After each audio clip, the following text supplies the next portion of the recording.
We are on another episode of Entrepreneurial Kickback with my man Dasul Andrews. What's up, my good brother? What's going on, my brother? How's everything? Everything's good, man. Family, business, podcasting. That's just Yeah, me, man. That's just me. yeah. Hold on, I want to I change hear this you. layout. Okay. Yeah, boom. We good though. But I appreciate you Oh, coming yes, sir. on. Thank you. Thank you. Happy to be here. Yeah. But shoot, we just gonna get right into it because I'm excited and I want to know now. For those who don't know you, give a brief description of yourself and your skill sets. Again, my name is Dasul Andrews. I'm from New York. Um, my skill sets, my first skill set, believe it or not, started cutting hair. So eventually I started at 13 and through all the trials and tribulations, became a master barber. That was the first trade instilled from my dad, how that story started. But nevertheless, that was my first skill set. From there, transition and DJing. Always been a musician since birth. Percussionist at that, drummer, and became a New York City firefighter. Just completed a 20-year career at that. And now we're going full fledged, in the entrepreneurial space and consulting business and Mount Sinai Olive Oil. It's a family legacy move.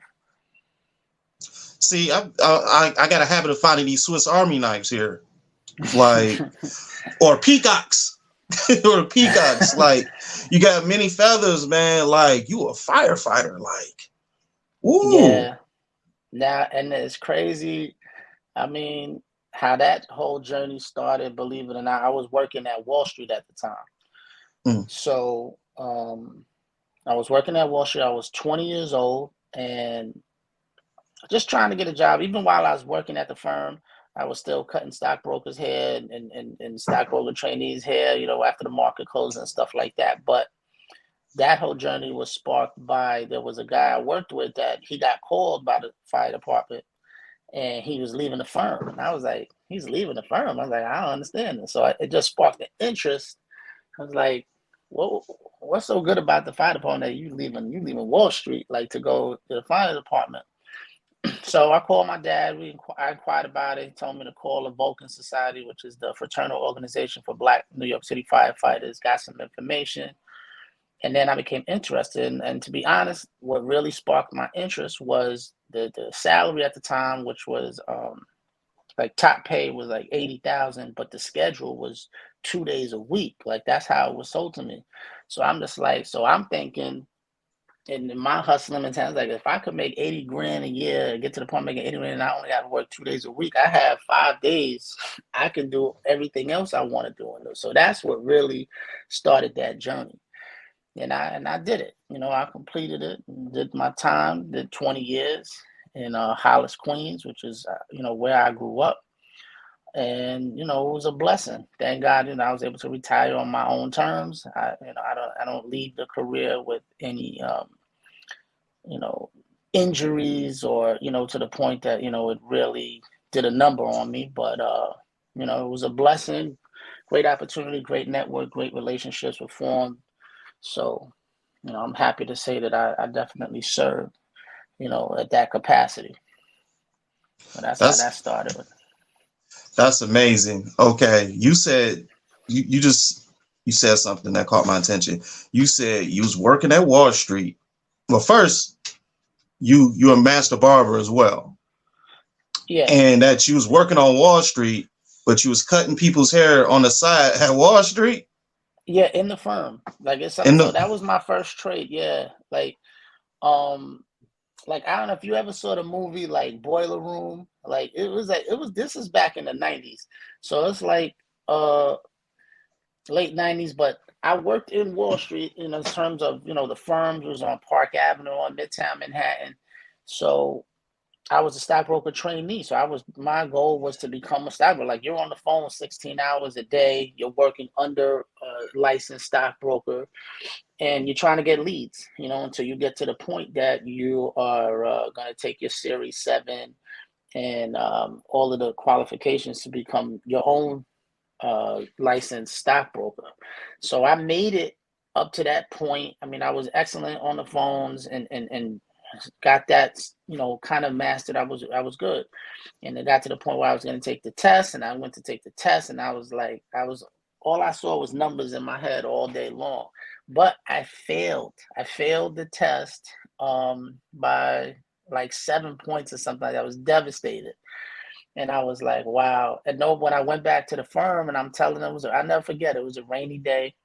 And everybody, I'm coming back because you take the test on a computer. It was another office, and I'm telling them I didn't make it. Like it tells you right then and there, it calculates. It does a countdown after you take it. After you, like, if you sure, you press the button, they'll count it down, calculate your score in like seconds. And I said I didn't fail. Nobody believed me, which would made it even worse because they think I'm joking. But I'm like, no, I'm serious. And I was like, damn, I didn't make it. So now I was kind of like down on that, but I was like, I might have to do something else. Not. So that's how, with that, everything just aligned that I had, it propelled me into the fire career. And I had to get like I went back to school, college, get my degree and all that stuff. Cause at the time it was some of the requirements to get in, but everything I had to do, I did. So, and the rest was history from that, so it's just very interesting the way, all these things panned out. Yeah, it's like that's the definition of like, the door closes, but a window opens. Mm-hmm. And it's like with your skill sets, is like, all right, I can still you do this while I'm doing that. Because that barber is sticking with me because it's like it seems like that's your bread and butter. Like you always go back to that. That was always my that was always my first trade. That was always my thing. I mean, growing up, how we grew up in the early hip hop era, the crack years, all of that stuff, like things were different, and yeah, first, a lot of my friends had they were cutting hair, you would cut your homeboy's hair, you do this, it was different. You just wanted a high top fades, and haircuts weren't as detailed and high definition like they are in 2023. If you look back at the early rappers and the other posters, like you look at those haircuts now, like those haircuts were horrible, but back then they were fly.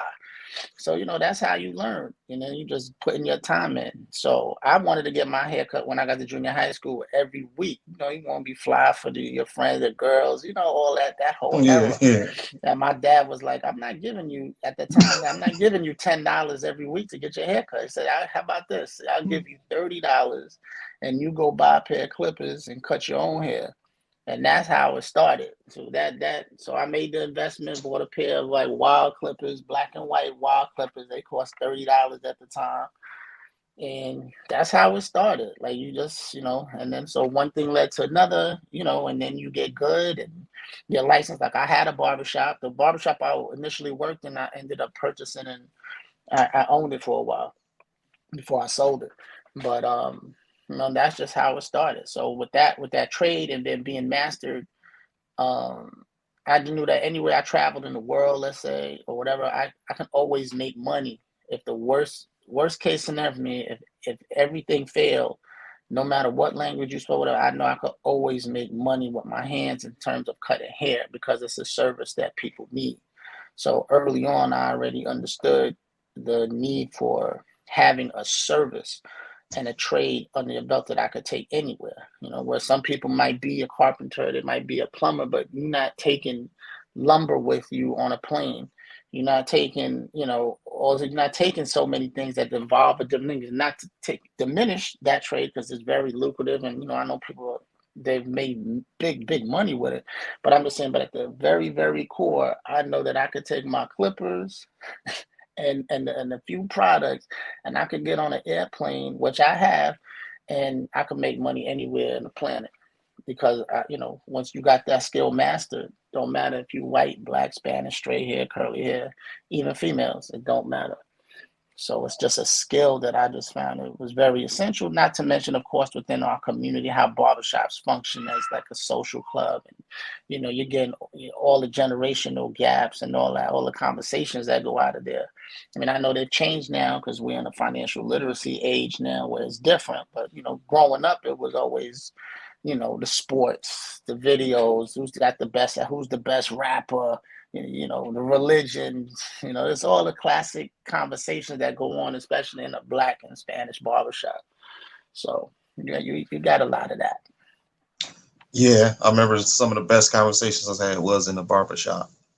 And I noticed Sure. something about the just like barbershops and hair salons. Like during the pandemic, like people were sneaking to these places.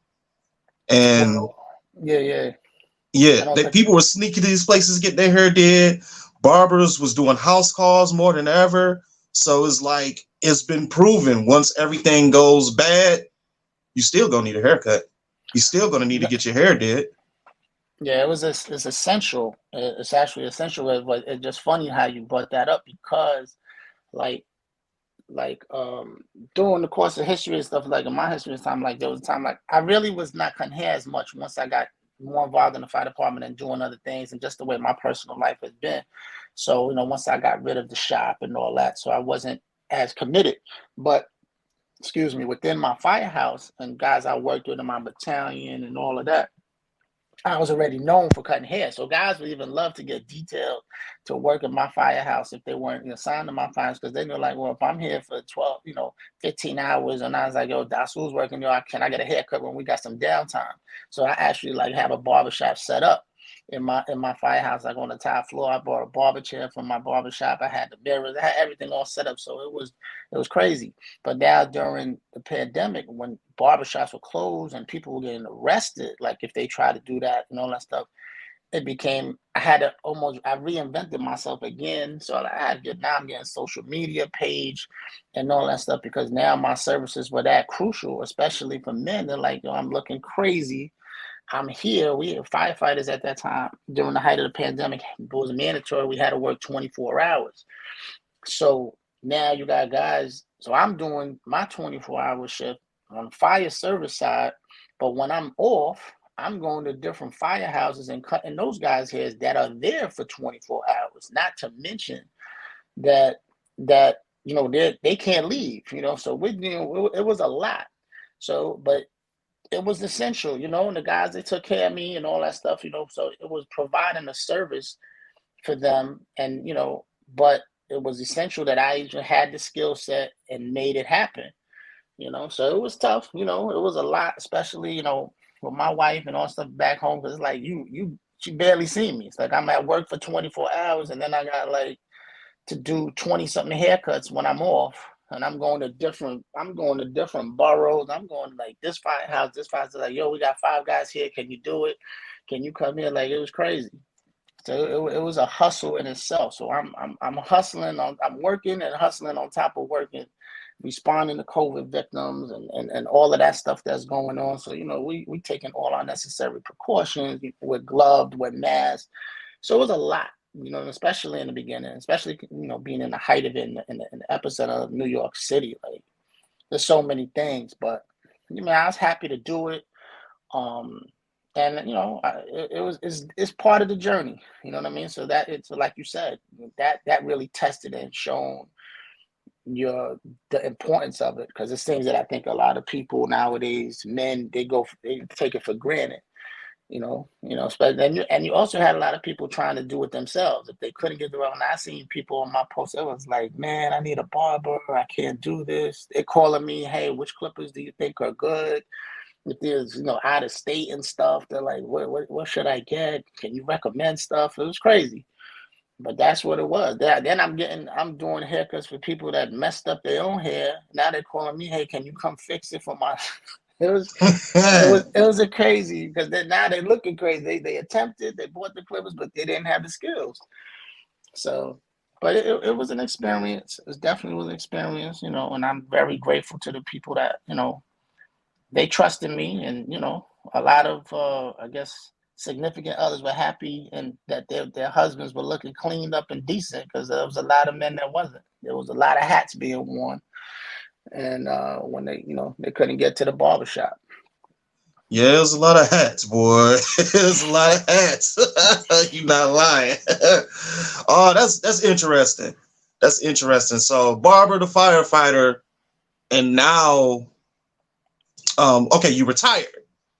Yeah, You know, you I retired in 2022, the okay. beginning of 2022. So we officially a year into retirement.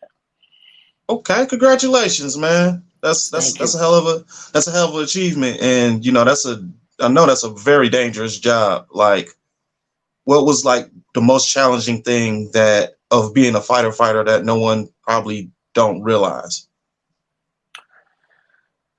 Um, it could go 0 to 100 real quick, Hmm. and that's just the reality. Like what you see on TV and movies really don't begin to depict the reality of it. They show a lot of things that are just not true, the way it happens. But the reality is that um, when things can go bad, it can go bad. Ultimately, resulting in a fatality or a serious, life threatening injuries, permanent injuries, things of that nature.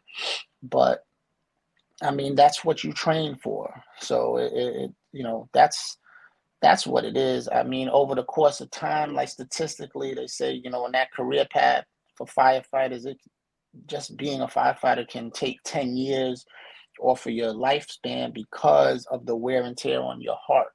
So the fact that, like, say, like right now, if we was having this conversation, just to give you perspective, if we were sitting in a firehouse right now and it's quiet and you're relaxed, your heart rate right now is relaxed, we're just chilling, and now the alarm bells go off. Now, you slide in the pole, you run to the rig, you racing the traffic, and you got to run up 5, 6, 7, if not more flights of stairs, carrying tools with an additional 100 pounds on you.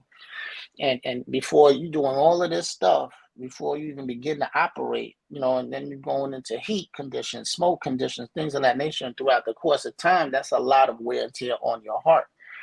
So that's why they're saying that, that's just part of the reason where that career path takes 10 years on average off your lifespan.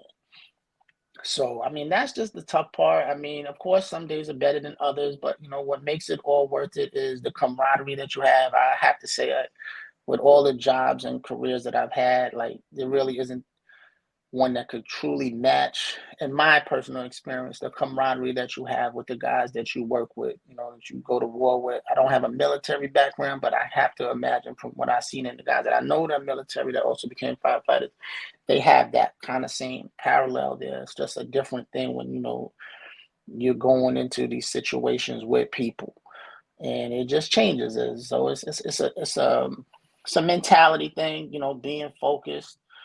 There's generational gaps, there's cultural gaps. With the people that look like you and I aren't the majority in this type of field, in this environment, no matter what state you're in. So, that takes some maturity and adjusting on both parts, just getting along. But, at the end of the day, like, whether you like somebody or not, you always want to be able to have that person's respect. And the way you want to have that person's respect is knowing your skill set, knowing what to do when it's time to do it, and performing. And everything else goes out the window. We could disagree on a lot of things, but if we're in a situation and I need to make sure you get to this position or able to perform the job task that you have for that day, I need you to perform. I need you to do it. If you don't do it, now the problem is not, it goes beyond the liking each other. Now, you possibly put in a situation where my life is in danger, so we all begin every tour with, the most important thing is that we go home to our families. So, that's just a paramount thing that's embedded in firefighters, or universally.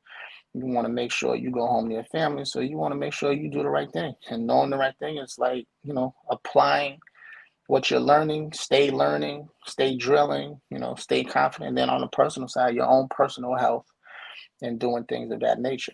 As you get older, things get a little easier per se. Your responsibilities are a little less, because you're like the senior person. So, there's just that pecking order and just the way things work. But it's a mentality, it's a lifestyle, it's a great lifestyle. I'm happy I made that decision. And it was beneficial to me. It was beneficial to me, and I have a decent pension. And also, all of these things were decisions that I made early because I always said, even when things didn't go right for me at Wall Street, my first attempt was like, I could go this way. And I know eventually at the time, I wasn't married, didn't have any children, anything like that. I said, I know that I want to have a family one day. I said, I need benefits and all that. So I know all the benefits that come with this profession. So it made sense for me to attempt to seek that path.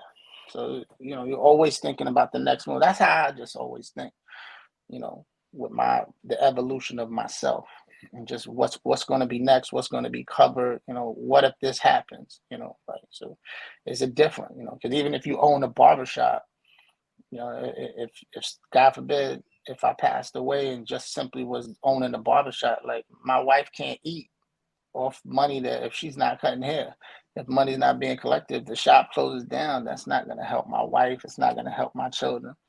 Where we come from, they're going to light some candles and say a few things and then put it outside where the shop used to be. You see it all the time, but it's like, what is that doing for us? I don't need to be memorialized and a mural on the wall. I need something that's going to be solid. So that just propelled all the decisions that I made along my path. Okay, so that's a good segue into your olive oil brand. Mm-hmm. I found this product interesting because you never heard of nobody doing it. And one thing I like to articulate on this show, especially when the guest comes on, because you hear that someone does something, and the listener, and also myself, you hear something like that, like, how can I do that? That doesn't even sound tangible. And I seen your site, I seen your products. It's very tangible. So, well, first, what sparked the idea for you to start an olive oil company? Well, transparency, I didn't start it. Like, this was actually my father's vision. So my dad, he's always been an entrepreneur, from the beginning. Just to give you a quick recap or history on my father, he's originally from Illinois, Joliet, Illinois. He's 75. He grew up in the 40s, 50s, 60s. So you already know what that era was in the Midwest. And my dad has always been inspirational for me because to me, I always see like he's like one of the smartest men I ever met. But he's very business savvy, and a hustler. And so by the time he came to New York, like he set up his own insurance company and he was doing this and that, landlord, owned various real estate properties and things of that nature. Um, so now just fast forward and once I retired, and he started the olive oil company as far as setting everything up in 2020, I believe. So now through his travels, his world travels, because he traveled a lot, that motivated me to travel the globe as well. And he had a lot of business and stuff within Africa and different countries in Africa. But I had traveled to Egypt for him for business, for other things that he was importing, stuff like that. But that's where the idea started. So now he's like, hey, I want to set this company up and I want it to be a legacy for my children. And I'm like, okay, now, so, we had a conversation about it and being that now I'm retired. And I'm like, okay, well, because prior to, just to back up a little bit, within my last year of fire service, like I had started getting into the financial literacy movement. So I started really bettering myself because I'm already in preparation mode for like, I'm coming to the end. What's next? So, and what's going to be, better. So, I started getting into the space, getting into different mentorships, listening to different podcasts, EYL podcasts, and listen to Wall Street Trapper, all kind of things going on. And so I'm getting into it. So I'm like, I gotta start studying. So I developed a community, pre-market movers, all of that stuff started coming one after the other. So I'm like, okay, well, the people that I know that are doing certain things and the network that I'm communicating with and everything like that, this might be the right time. So we did everything correctly. We sat down, had our meeting, and then it ultimately just was like a passing of the baton. I said, well, you started it, but I'm gonna, rebrand. He didn't get to, he basically just laid the foundation. It wasn't like it was fully established, it's this, it's that. Like he did the foundation. Like so I feel like he did everything he was adept to do with the people that he was working with at the time.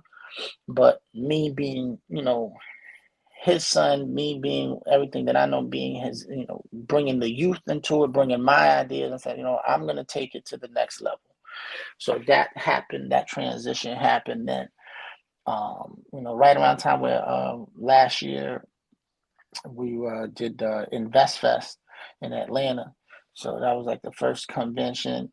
And, I told him about it. I said, hey, we should do this. So he was like, okay, well, that's how things kind of started and getting promotion. So now that's where we're at, fast forwarding, I had conversation, with my wife and how we wanted things to run and structure and just doing all the back end work that nobody sees or pay attention to, but it's super duper important. And once we got everything, the way we needed it to be, that's where we are now. So, we're constantly throwing ideas to each other and everything. And it's just trying to now, continue to build upon the foundation idea that he set up, but now, we're adding our own energy to it and taking it to the next level. Okay, I dig that. So it's intriguing because now every time I see olive oil, I think of you now. So, but why olive oil? Well, again, I mean, that dates back to he had a moment when he was over there in Egypt and he was doing one of his tours or whatever, and he actually was in the Sinai region. So he had like this epiphany moment, spiritual moment, and he was like, listen, the idea came to him, so it's like, I'm going to name the company, Mount Sinai Olive Oil. He was in the Sinai region. He made his connections that he had to make over there. And I mean, that's kind of what really sparked everything. And then, and then just learning and me now getting educated and, immersing myself in the whole business and the beauties of it. So there's so many things that you can do with, pure olive oil. So that's what he wanted to do. And then it's just something that kind of fell on my lap.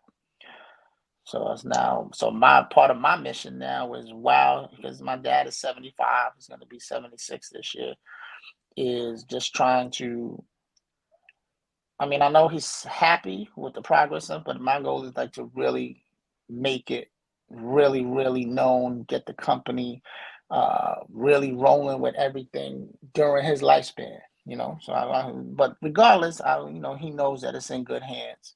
So, that's my goal, because we never know how much time we have, and it's not something that you want to dilly dally on, and you want to build your momentum and keep it going.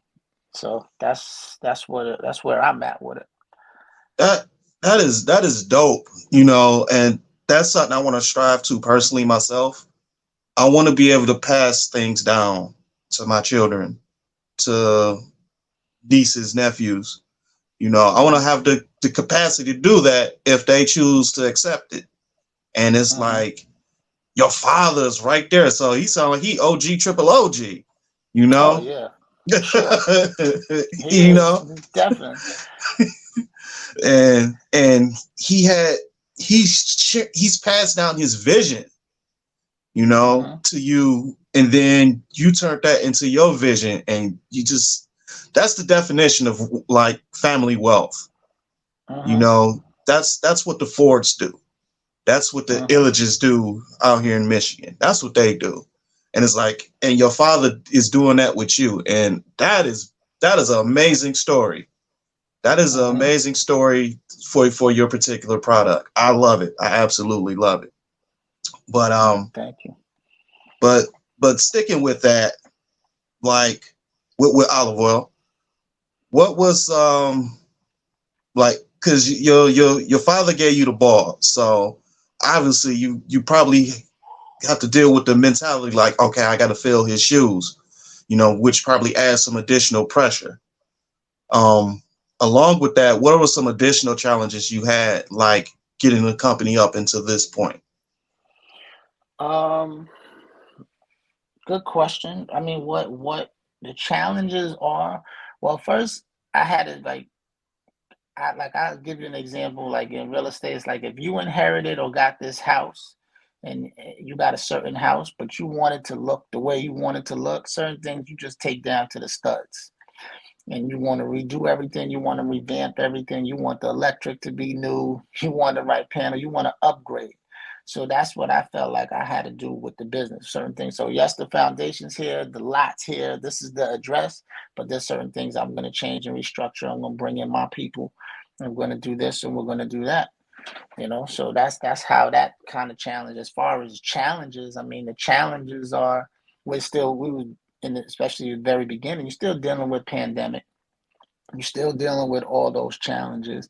You still on the home front. It's my wife and I, and we have a toddler now. So you're dealing with that. So it's trying to balance your home life, your business life, and then and your marriage at the same time. It's like a trifecta of things. People just hear and think because, oh, you're retired, you're sitting home, playing video games, or you just doing whatever you want to do because you don't have to work. But the reality is, while I transitioned and left and retired from fire service, I'm busier than I ever was because now I'm dedicating my time to my child, my youngest child, my wife, and in between all this time, in gaps of time, I'm listening to audio books during the day. I'm reading. I'm answering emails.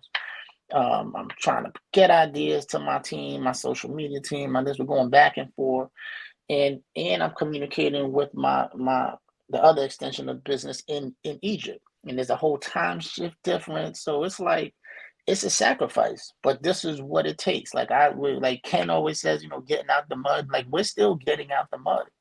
So there's a lot. That's just the challenging, and it just at this point, I'm 10 toes down, or wife is 10 toes down. Like this is what we're doing, and it's just about trying to make it happen. We're not going to stop. Let's just keep going, keep innovating, and till we get to the where we want to be, which we want to be the household brand name. When you see Mount Sinai Olive Oil, I want that to be in everyone's home, not just our community. My focus is on community first, of course, but in every community. That's the way it was. So that's my goal, to make sure that you're getting the product, you're supporting your own, you're getting a better product than what's out here, because a lot of what is already out here is not what it says it is. Mm, And so that's a whole, another topic in itself. But, I didn't know this. I was ignorant to certain things too. But once this thing fell on my lap, I'm like, if I'm going to run this, I need to know and study everything that I'm doing. So that's how I became, very educated on the process and what's going on. So it's a never ending thing, and this those are just the challenges. So you have, from, because remember, this is a product. The olives come from Sinai, Egypt, hence the name Mount Sinai Olive Oil. So it's coming from Egypt. So um, I'm not that versed in Arabic, but my people speak English and Arabic, but my people over there on the ground, my boots on the ground, I'm dealing with that. I'm dealing with their government. We're importing, just coordinating all of these things, so and getting it from here once it gets to the US and getting it out there to our community. So there's moving parts, but hey, it's the challenges. This is what it is. And if you like companies that you've already researched and studied, nothing from the beginning was easy. It's just the way it is, but it will be worth it in the end.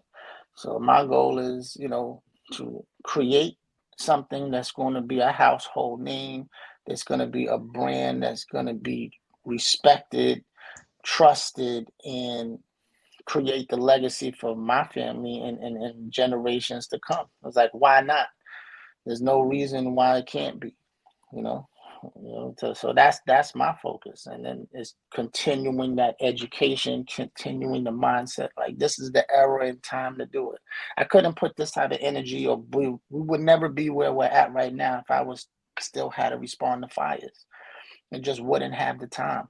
So this is, I can feel in a sense, this is my destiny at this point. Like,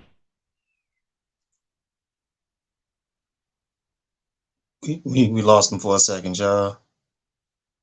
But this is a great conversation. hello? Yeah, Yes, we got you. sorry, Yeah. I got interrupted by a call. So I'm just like, this is my time to, everything. And when you itemize and write things down, all the history and steps that it took to get to the point of today, it makes sense when you connect the dots. So it's like, I'm gonna run with it. And then, like I said earlier, like, my part of my fuel is trying to do as much as I can while I still have my dad with me, so he can see it. Because that's just something that's just a motivating. While it might be morbid to some people, but for me, that's just the reality. Because being a firefighter, I just seen so much in over 20 years, so it's always the back of your mind. When you go to work, hey, I might not come home today. It happens. It's just the way it is. But now that I'm out of that, now my focus is, okay, now I'm home, but my dad, he's senior, so while he passed the baton, I'm trying to do this, do that, and just I want to accomplish. I want to continue to number one, make my family proud, make the brand known, and just create that legacy. So that's really what it's about for me. That's my motivation. And just staying focused, staying the course, and not giving up. A lot of people tend to give up when it gets hard, and it can, and okay, I'm not gonna sit here and say like it's not easy. I mean, like, it is easy.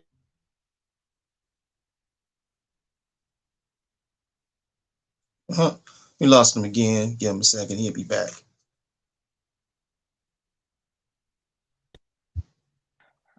Hello? Yep. Yeah, Still here. sorry about that. Oh no, you're all good, man. Yeah, so it's like people, how can I say this? I mean, you just have to just keep going. That's all. I know what it is not to do something and where that's gonna leave me, and that's not where I want to be. So the only way you're gonna know what's on the other side is to keep going till you get to that other side. And then from there is something else. But that's the play that I'm trying to do.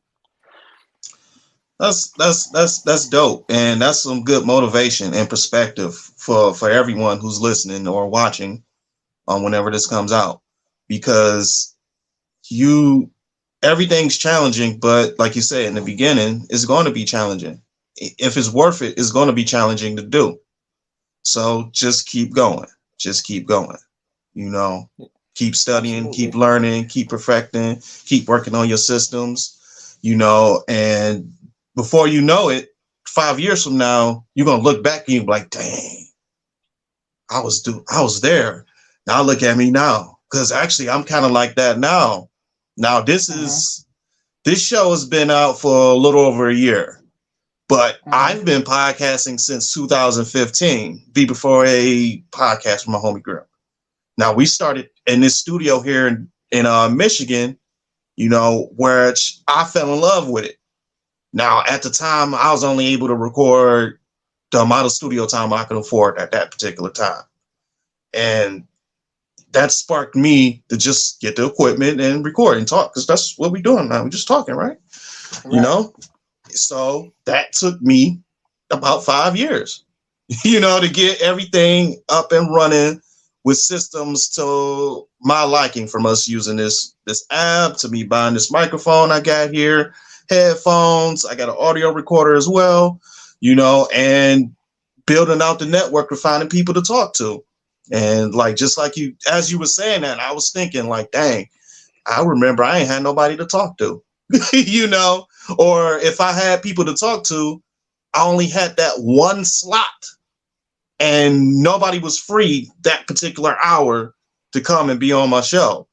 So it's Uh-huh. like, that's, I share that sentiment. And, if anyone's listening, if you're doing something and you think that you're down, look back where you were 5 years ago. And if not five, go two. You Uh-huh. know, as long as you keep going, just understand this is a marathon. Nipsey quoted that. This is a marathon. Just look back and see where you were before. Even if you're doing something completely different, Yep. look back and you may say, dang, I remember I used to do that. Now I'm transitioning to this. And this is my path now. So it's like, I'm happy you said that because I want to encourage the listeners to do something entrepreneurial. Not saying go out and quit your job or nothing like that, or unless you want to, unless that's your goal.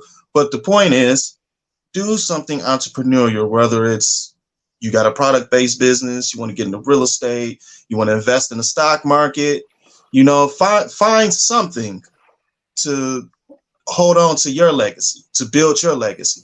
You can keep your job, that's fine. Some people find purpose in work. And Uh-huh. I had a whole episode where we talk about leveraging your job, you know, Yep. leverage your job, but I'm happy you said that. But let's start landing the plane here. But I want to hear about some of the technical aspects of your business. Like, because you said you're an importer. Yes. And yeah, Product is and being imported. Mm-hmm. yeah, I did a little bit of importing, but I never imported food. That was the Uh-huh. challenge, because that's something personally that scared me away, because you have to deal with different governments and the customs agencies to get your stuff on the ground. So, like, let's say maybe you got someone who wants to start importing food over from another country to where they are. What's some of the key steps you think they should take before taking the leap?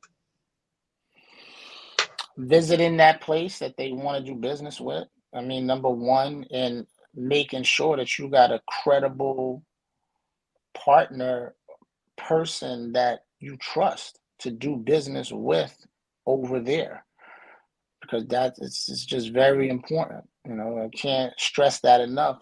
Not only is it important to have someone that you trust in that particular country, but you need to have a backup. You know,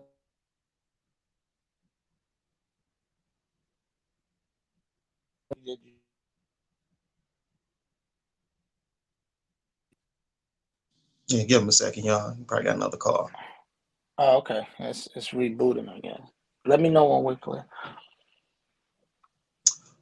Well, I can hear you. Oh yeah, but like on my end, it sounds like Alvin and the Chipmunks. I don't know why. When you say something, it sounds crazy. Oh, we may have our bloopers for this episode. Yeah, it sounds crazy. Like so you hear me fine, regular I speed. Yeah, I hear you fine, regular speed and everything. Okay, so I'll just talk and okay. So what I was saying was like it's just important to make sure in every aspect of your business, especially on the import side, that you just have systems in place. You have backup. That's basically what it comes down to. You want to have. I think you should have, A, B, and C uh, go to points, and when it comes to boots on the ground, when it comes to what to do um, when the what if happens. So it's all about being prepared. So that's what I think is applicable across the board, not just this business, but in anything. You need to have system in place. The time to think about something is not when it happens. The time to think about something when nothing happened, and when you're at a better place of mind, you have peace of mind, and you can think clearly. So you make the necessary moves, you make sound judgment calls and evaluations on people you're doing business with before the storm comes, because it's gonna come. So it's like, okay, well, if this happens, now I already know if I can't go this route, I'm gonna go this route. I have already everything set. You know how like when I mean where you especially, but when you get crazy weather reports, sometimes it's like, oh, it's gonna snow 10 feet, 20 feet. All of a sudden, people go out and they buy shovels like they never knew it was gonna snow, and then like everybody's in a frenzy. You know what I mean? But if you have all these things already in place, if you have your shovels in storage, or you have all your so you have an adequate amount of whatever you need, you don't have that stress. So it's the same thing, just keeping it universal across the board. Okay, okay, that's dope. Um, we can get ready to land the plane. Um, if anybody wants to connect with you, how can they connect with you? They could connect with me. My social media handles. I can give you is I'm on Twitter. Um, I have at Mount Sinai Olive Oil. On Twitter, let me just pull it up for you if I can. Hold on 1 second. Hmm. But it's at MT Sinai Olive Oil. On Instagram is at MT Sinai Olive Oil. I'll give you all my handles so you can put it in the thread of the show, so it's not just sounding crazy and people don't catch it. So they can just click on the link. I mean, but I'm accessible. I'm here. We're out of New York, and we're here for the people. We're trying. Everybody needs to get on the website.